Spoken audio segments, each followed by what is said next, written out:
In Module 4, we reviewed the occurrence of Vibrio infections and how they had changed historically over time in the U.S. And we are picking up that theme now. And what this slide, this is again a table out of the manuscript by Ho et al. 2004 from the Centers for Disease Control.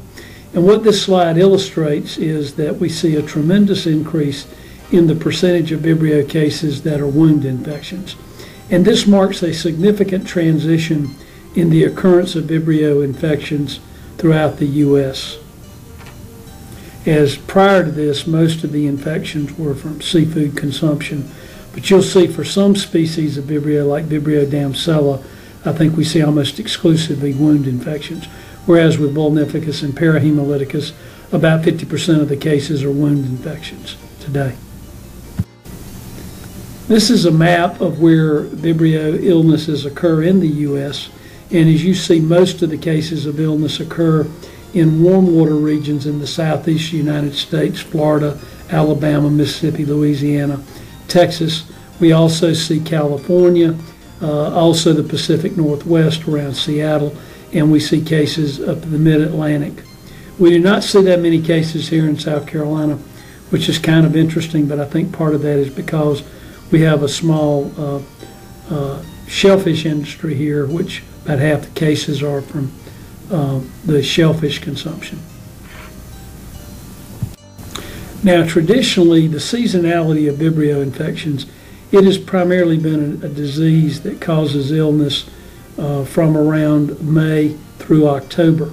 And you'll notice that tends to be at the peak of the highest temperatures and oftentimes the highest salinities measured throughout the year.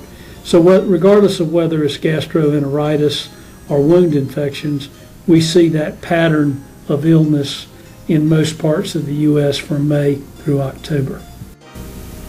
This next slide, though, illustrates what has happened in the last 10 to 15 years. It compares the number of cases of illness in April and November from 1995 to 1997 and from 1998 to 2007.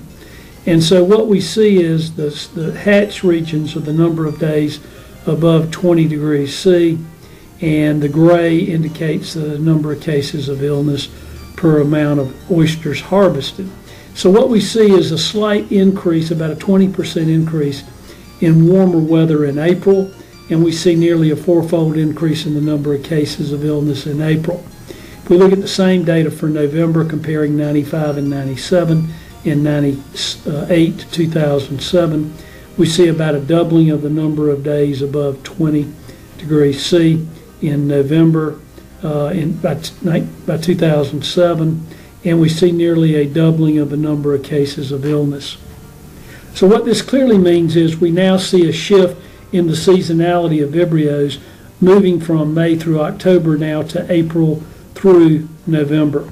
And these types of patterns of illness change are very classic of temperature and climate change related temperature effects in terms of seeing a longer periodicity of disease. This next slide depicts the concentration of Vibrio cases in North Carolina. And you'll notice that most of these occur in an area around the middle portion of the state of North Carolina, around Morehead City. This area in North Carolina happens to be the area of North Carolina, or the area of the lower 48 states rather, with the highest rate of sea level rise of any other parts of the U.S.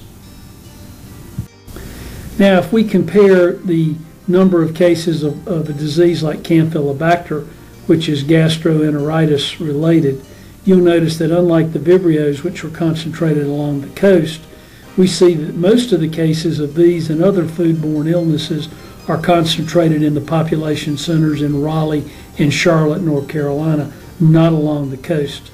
That's the reason the cases of Vibrio are concentrated along the coast is all but one of those cases of Vibrio illness were wound infections. So almost all the cases there were wound infections and not from food. So you don't see the clustering in the cases of illness in population centers. It rather is related to climate change and sea level rise. Last summer, we had a major outbreak of Vibrio parahemolyticus along the east coast of the U.S. This ran all the way from New England all the way down to North Carolina. It involved 13 states. There were no deaths, 104 confirmed cases, with a ratio of reported to unreported cases of 30-to-1. That translates to nearly 3,000 cases in total illness.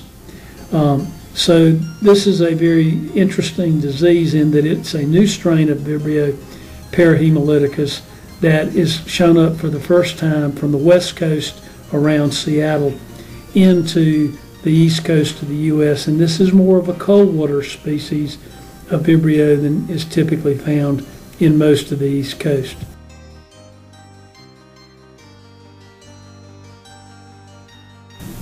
In terms of protecting public health, what shell fishermen are doing is basically refrigerating the product so as to prevent heating of the product and increase in the number of Vibrio levels in the shellfish products.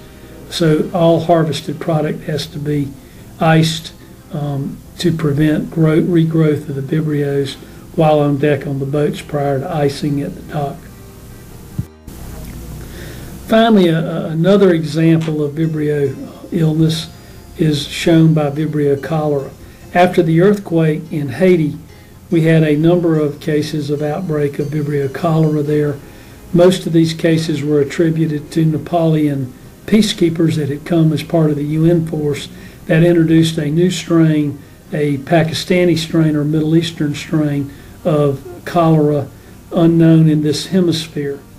To date, we have had more than 8,000 deaths in Haitians, and it's estimated more than some 6,000 cases of illness among Haitians. In fact, we estimate 6% of the Haitian population has had this particular illness from Vibrio cholera, some 694,000 cases. It's spread to Cuba, to the Dominican Republic, Mexico, and to Florida. And this is one of the largest outbreaks of Vibrio cholera in recent memory. Now, in addition to Vibrio cholera illnesses, another factor of illness along our coast are harmful algal blooms. And these different photographs of the different types of algae with the different symbols that are color-coded for each type of toxin produced by these harmful algae are depicted along the coastline of the U.S. These outbreaks and blooms can cause closure of drinking water intakes in areas like the Great Lakes. They cause massive fish kills. Over 70% of the, 60% of the deaths in marine mammals are attributable to harmful algal blooms. And the reason we pay attention to that is we, like the dolphins, we occasionally go swimming and we occasionally eat seafood and breathe the air. Dolphins breathe the air and eat seafood and swim every day. So they would be the most exposed risk individual for exposure to these. And so what goes on with these organisms as mammals is very vital to what goes on with us as humans. And then these can finally cause closures of beach areas throughout the U.S. So this is a rather big deal and something that we have to pay attention to. This next slide illustrates what happens with climate change and increased temperature for a species of harmful algae that grows in Puget Sound, Alexandrium canthanata. It normally grows in a 109-day window from June through September. That's the shaded area in gray on the graph. But you'll notice with increasing temperatures of just a half a degree to a degree to a couple of degrees C, you can see that this, what may be a 3-month problem, can rather quickly become a 5 or 6 month to almost a year-round problem. And so as we see increasing global temperatures, we may expect to see this, just like the Vibrios, expanding out into from October into May to April to November. We see this expansion in the seasonality for these blooms. And of course, this has major effects on seafood safety, swimmability in the waters, and other aspects of using the environment in Puget Sound. Now, another big area with the harmful algae is the production of cyanobacteria, which are a species of they're like a species of algae that can produce toxins. If we take a look at drinking water, you'll notice that 16% of all cases of drinking water affect some 10,000 cases per year, occur primarily from chemical poisonings from microcystin and other cyanobacteria. So that's in drinking water. We also see in red there for surface waters about 1% of the chemical toxins of the 3,000 cases of illness from contact recreation in the U.S. About 1% of those cases are from exposure to the microcystin toxins from the cyanobacteria, the blue-green algae. To illustrate this point, I've got a map of what's called the Falls Lake Reservoir, which happens to be the drinking water intake for the Research Triangle Park region in Raleigh, North Carolina, Durham, and Chapel Hill. You'll notice the red dots on that map indicate station locations throughout this drinking water reservoir. And I've got depicted on here the microcystin, the anabina, and some of the different, and the rapidophytes, some of the different species of cyanobacteria that grow within this watershed and can taint the drinking water in this region. Researchers at NC State University, working with the city of Raleigh, have developed these deployable sensors, phycocyanin sensors, that actually detect the toxin in the water. And so here you can see the toxin at the headwaters of the river at the top, and then it's moved to the bottom of the lake at the last slide. And you'll notice now the bloom is at depth. So what the city water intake can do, they can move the intake of the water above or below where the major bloom is, and by doing that they avoid most of the toxin. According to the mayor of Raleigh, this adaptive strategy using these phycocyanin pigment sensors has saved the city of Raleigh some $10 million in treatment cost in 1 year, and makes the water much safer to drink for the citizens of this region. Now, this is a major problem in the coastal plain of North Carolina. It's estimated to restore the water quality, remove the nutrients that are causing these cyanobacterial blooms on the Falls Lake Reservoir will cost over $200 million. We have similar problems in other watersheds in North Carolina, the Neuse, Yadkin, and other watersheds.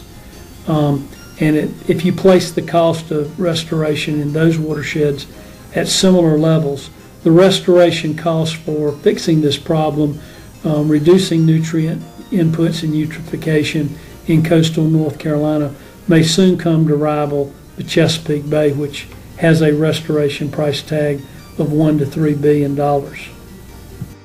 One of the things federal agencies have done, such as NOAA, is they have created what's called the Phytoplankton Monitoring Network, which is a volunteer network at more than 200 sites around the country and around the world. They have reported a number of harmful algal blooms. You'll notice that most of these involve domoic acid or okadaic acid, and most of these blooms are located in the southeast U.S., indicating the extent and magnitude of these harmful algal bloom issues throughout the United States. NOAA, along with other agencies, are trying to develop sensors like we saw with the phycocyanin pigment sensor in the Falls Lake Reservoir, so that we can actually put these aboard deployable AUVs, autonomous underwater vehicles, which move up and down in the water column and actually conduct what is called a PCR, a polymerase chain reaction, to actually detect the toxin produced by these harmful algae real time in the water, so that we can give early advance warning to the public of the potential to come in contact with these toxic chemicals. Because many of these chemicals fall into the top 10 of chemicals known to man. They're naturally occurring, but they are highly toxic compounds. This slide just depicts a three-dimensional plot where we have used this approach on the west coast of the U.S. with paralytic shellfish poisoning. And so you can see that we have 3D images of the toxin in the water and are able to actually give real-time notification to the public and to environmental managers to take proactive and preventive steps to reduce exposure to humans. The goal of this research through both the phytoplankton monitoring network, which are the boots on the ground, the remote sensors, is to integrate this with satellite data for detecting chlorophyll blooms.